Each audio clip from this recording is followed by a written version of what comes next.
ये बिल्कुल एक संभावना है कि कोई अपना रूप बदल सकता है अगर वो चाहे तो। और आज भी ये घटना कई लोगों के द्वारा देखी जाती है, विशेष रूप से हनुमान भक्तों में। तंत्र विज्ञान के कई पहलू हैं।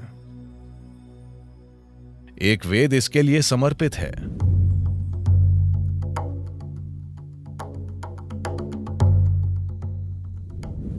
बचपन से ही मैंने हनुमान के बारे में सुना है। किस बारे में? हनुमान। हनुमान। मैंने ऐसा सुना है कि हनुमान जब चाहे विशाल रूप धारण कर लेते थे, वो उड़ा करते थे, वो बहुत छोटे भी बन जाते थे, जैसे वो अपने शरीर को बहुत छोटा कर लेते थे। क्या ये सच था या केवल कोई कल्पना थी, या कोई प्रतीक, या वैसा कुछ था? धन्यवाद। किसी व्यक्ति का छोटा या बड़ा होना या उड़ना या कुछ और करना, क्या ऐसी संभावना है? संभावना बिल्कुल है। ये हकीकत है। ऐसा इस देश में, इस संस्कृति में काफी प्रचलित था, लेकिन इसे अच्छा नहीं माना जाता था। लेकिन कहीं और इसे अच्छा माना जाता था, खासकर मूल अमेरिकी संस्कृतियों में। वहां शैमनिज्म यानी ओझा धर्म की एक पूरी परंपरा मौजूद है, जहां ये आज भी वहां ये बातें आम हैं कि कैसे एक मूल अमेरिकी ओझा एक चील बन जाता है, एक मक्खी बन जाता है, एक भेड़िया बन जाता है, खुद को किसी दूसरे रूप में बदल लेता है और वहां चला जाता है, और ये सब। So these are not just stories, it is very much a possibility.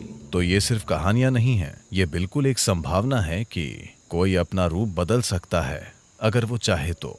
ध्यान लिंग में एक पैनल है जहां किसी ने खुद को एक ऐसे रूप में रूपांतरित किया था जो किसी दूसरे व्यक्ति के लिए मायने रखता था। क्या आपने देखा है? आपको पता नहीं था? तो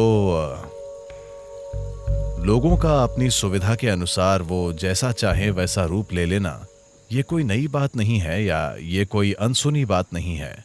दुनिया के लगभग हर हिस्से में ये मौजूद है। इन दिनों खासकर इसका एक बड़े पैमाने पर प्रचार किया जा रहा है उत्तर अमेरिकी और दक्षिण अमेरिकी ओझाओं के बारे में। About shamans. ओझाओं का चील बन जाना और भेड़िया बन जाना, ये दो रूप उनके लिए बहुत आम हैं। यहाँ ये कोई अनसुनी बात नहीं थी, लेकिन हमारी संस्कृति में इसे अच्छा नहीं माना जाता था। वहाँ इसे अच्छा माना जाता है क्योंकि ये आध्यात्मिकता नहीं है, ये तंत्र विद्या है।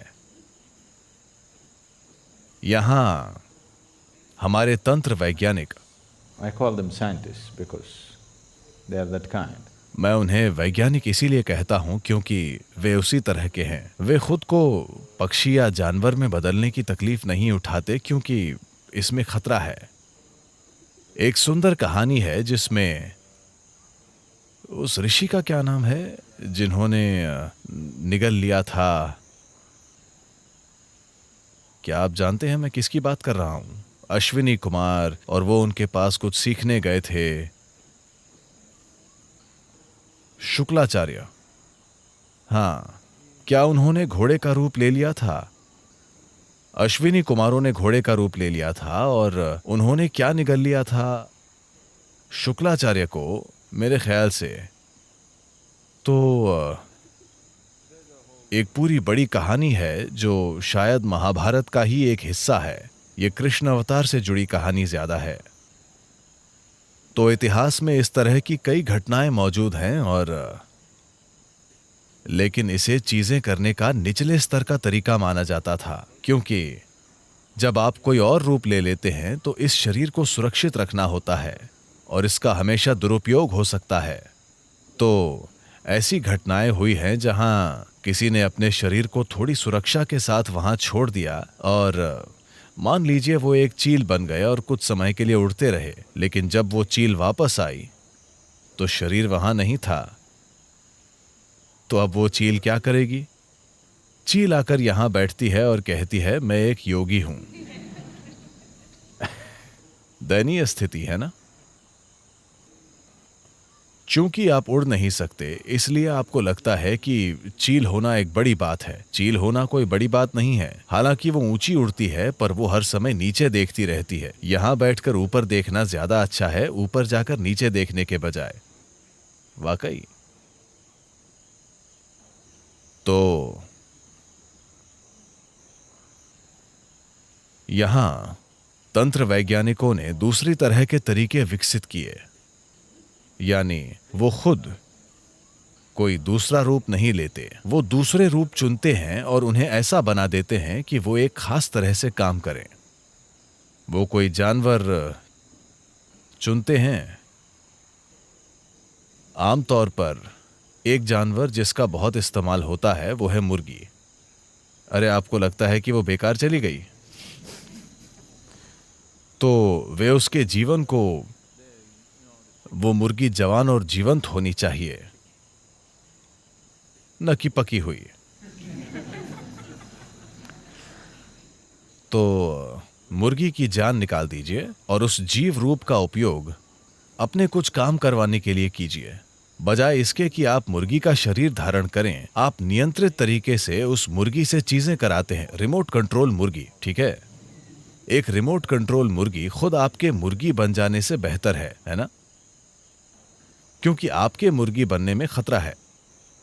आप अपना शरीर छोड़कर गए, आप एक मुर्गी के रूप में बाहर गए और कुछ करने की कोशिश की और आप किसी की तंदूरी चिकन बन गए।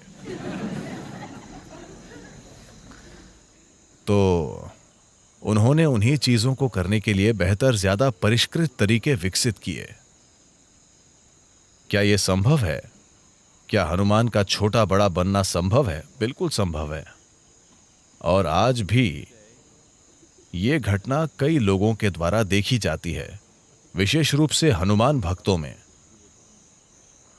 हनुमान के भक्तों के बीच रूप बदल लेना आज भी एक बहुत सामान्य बात है, क्योंकि उन्होंने ये चलन शुरू किया था।